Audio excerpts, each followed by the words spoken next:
with a warm-up, of course, though. Remember, whenever you see a parentheses, you need to make sure that you distribute first. Don't worry about that equal sign. Don't worry about that 72 yet. So negative 9 times 4 is negative 36. Negative 9 times x is negative 9x, and it equals negative 72. Now, the big issue that I've been noticing for some, and this is where you have to be careful, the equal sign. Remember, if you're not going to simplify anymore, if you're not going to combine like terms, now you have to start moving things over. And the first thing I'm going to move is this 36, and the opposite of a minus is a positive 36, so I'm going to be adding a 36 to both sides. Once we do that, of course, I end up with negative 9x. The negative still comes down. Look at where the equal sign is located. The negative 72 plus the 36 is still a negative number because the 72 is bigger, and I'm subtracting, and so we end up with another 36 actually for this one. And then finally, remember, please make sure you're showing all your steps. When they're next to each other, they're multiplying, so then I'm going to divide by negative 9 on both sides. And once we do that, we get our answer of x is equal to positive 4. Remember, a negative divided by a negative becomes a positive. It's what we were practicing yesterday. Now, looking at this problem over here, same thing. Look, as soon as I see that parentheses, that just means one thing. I need to distribute first. And once I distribute, I have 7m is equal to, remember the 2's still waiting out there. Order of operation says you have to multiply first. So minus 18m plus 6 times 8 is 48. But then again, look at it carefully. We don't have to start moving anything yet. We have a 2 right here. We have a 48 right here. They need to be combined before you start doing any kind of solving. So then 7m is equal to, look at that negative 18m is still there. But the 2 plus the 48, well, they're both positive, so we're just going to add like we always do with those, and positive 50. Okay? See, now it's time to start bringing the m's together. You see, now I can start solving, but I am going to move to this side. Remember, we move the smallest number. A negative number is smaller than a positive, so we're going to add that 18 to both sides. Remember, whatever you do to one side, you do to the other. And like I said, there's been a couple mistakes here or there by some. When it comes to this, 7 plus 18 is now 25m is equal to that 50. Next thing, we're going to divide by that 25. Remember, when they're next to each other, they're multiplying, so we do the opposite. We divide, and we're low on room there, but that's okay. I'm just going to write my answer over here. M is equal to 50 divided by 25. 2. All right, so now to officially start the notes for today, today's topic is Notes 1.2, translation. Now, translation just means it's part of this concept known as a transformation. When you hear the word transform, right, like Transformers, it means it's changing from one thing to another. Well, in math, in geometry especially, when we do a transformation, we don't change the size of the shape. We just move its location. It'll end up somewhere else. But that concept of moving it without changing its size is what we call a transformation. So it says it here, that's your first vocab word. A transformation is an operation that moves or changes a geometric figure in some way, to produce a brand new figure. The three transformations that we're going to be doing are translation. That's the one we're covering today. Tomorrow or the next day, we're going to be doing a reflection.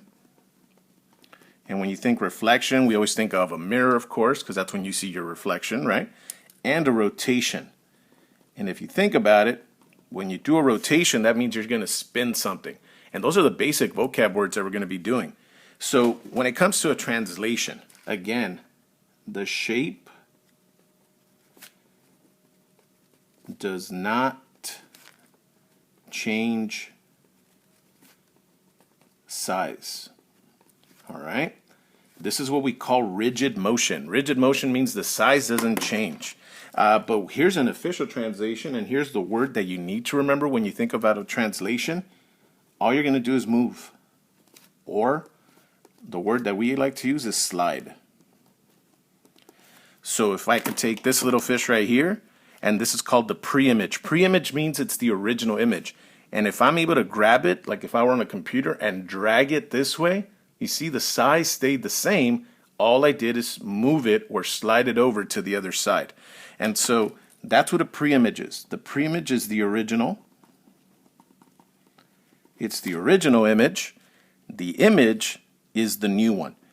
And so sometimes people say, well, how do I tell them apart? Like if you look at this picture below, how do I know which one was the original and which one is the new one? Well, there's a simple little thing that they do. And look, they put like an apostrophe. We like to call it prime. So this is an A. This is A prime. Anything with the prime symbol means it's the new one. So that's how we tell them apart. That's actually one of the easiest things that we can do. All right. So now look at the first example. First example is pretty straightforward. All it says is cross out examples that are not a translation. Then describe the remaining translation. All right. So we'll try this out. So look at what they did here. All I have to do to figure out, well, did they do a translation, yes or no? Says use one matching point to help you find the rule of the translation. So all we want to do is we want to describe how it got moved. So if I look at this one carefully, see the shape, look at the shape, look at its direction, look at this direction. Let's look at the lettering. It says LVRD. Look at the order, LVRD. That means the order stayed the same. This is definitely a translation. But the question becomes, well, how much did they move it? Well, the good thing is you don't have to look at every point. Just concentrate on one. So look, I'm going to concentrate on the letter D. And by the way, look, this has no prime. So this is what I'd like to call the OG, right? It's the original. This one is the new one. Why? Because it has the primes. So that is one thing you need to determine in advance. And now all I have to do is count spaces. So let's see. Let's see how much they moved it to. It looks like they went to the right here. They went 1, 2, 3, 4, 5, 6 to the right. So then it's a translation of 6 to the right. And to get back down to this point, look, they dropped it down 2 spaces. So 2 down. And that's it. That's all I need to do for this kind of problem. Like I said, all they're asking is describe the motion. How did it move from here to here? Well, there you go. So we can do it in words. Later on, we're going to show you how we could do it mathematically. So now look at the next one. The question is this a translation?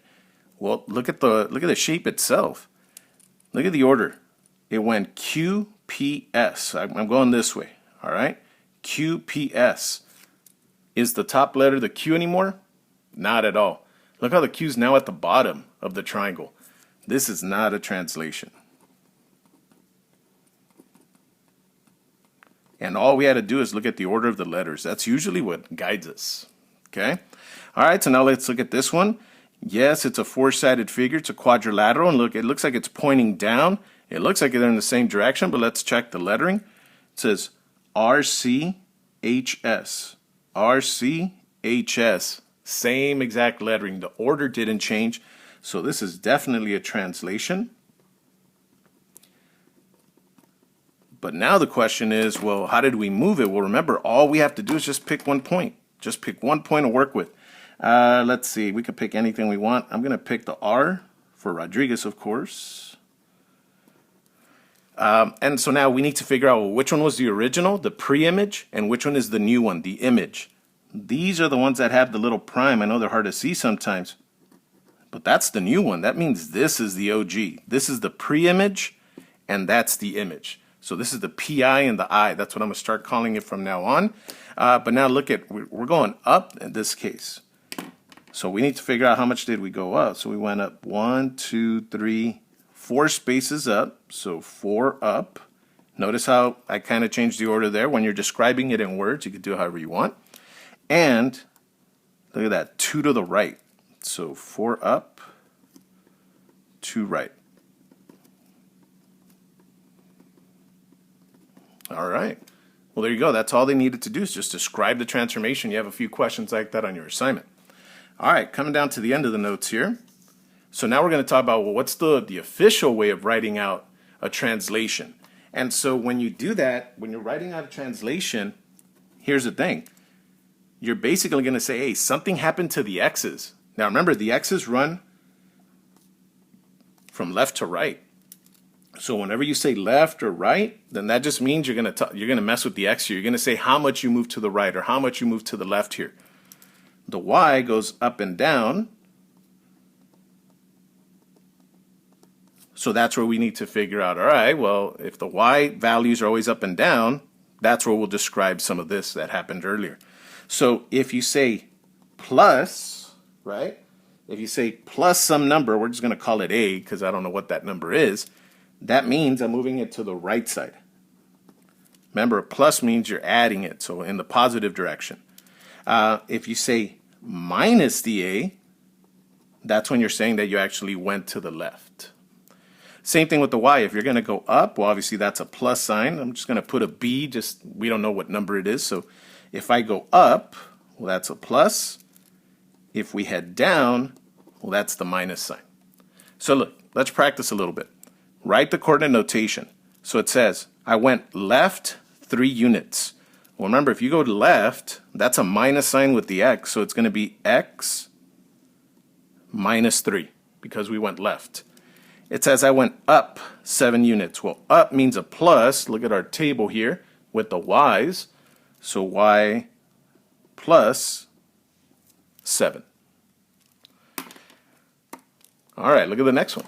For the next one, it says, well, what if I go to the right 2 units? Well, look, use this table to guide you. Remember, use your notes during your assignment. If I'm going to go right, it says plus, so I'm going to add to the x. So x plus 2, that means I went to the right 2. And when it says you went down 5 spaces, remember, if you're heading down, that's a negative, but with the y value.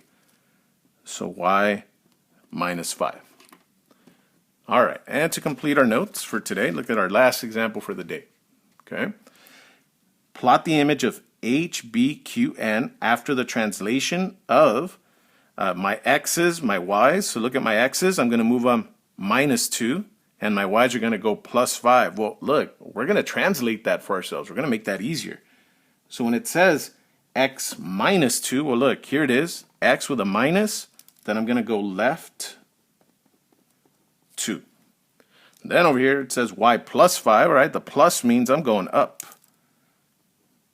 So up 5. And then they want me to list the brand new coordinates. All right, well, look, I have 4 letters. Doesn't matter which order I write them in. So there's H. There's a B. Notice how I'm writing primes on these because these are the new ones that they want me to name. There's Q. And there's N. All right, so look, all they want me to do is move all of these points left 2, up 5. So here we go. There goes the B right now. So with the B, I'm going to go, actually, let's go with the H. Left 2, 1, 2, and up 5. 1, 2, 3, 4, 5. Remember, count spaces, not little lines. Count the spaces. So if you notice, that's going to be my brand new H prime, and the location of that point is 1, 2, 3, so that's negative 3 and up 2. Negative 3 and up 2. That's what they wanted. They said draw this new one and write the coordinates of the brand new one. So now here we go again. Look, I'm going to do that for all these points now. This one I'm going 2 to the left and up 5. 2, 3, 4, 5. And that would be N prime. Don't forget to give it its brand new name. So N prime, and N prime is negative 3, 0. Let's keep it going.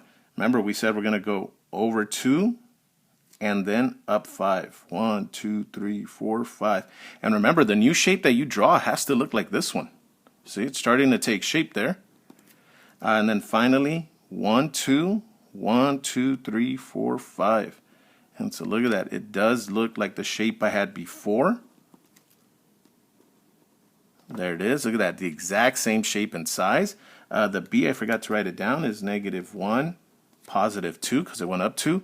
And this one is just 2 over, and then it stayed. So 2, 0.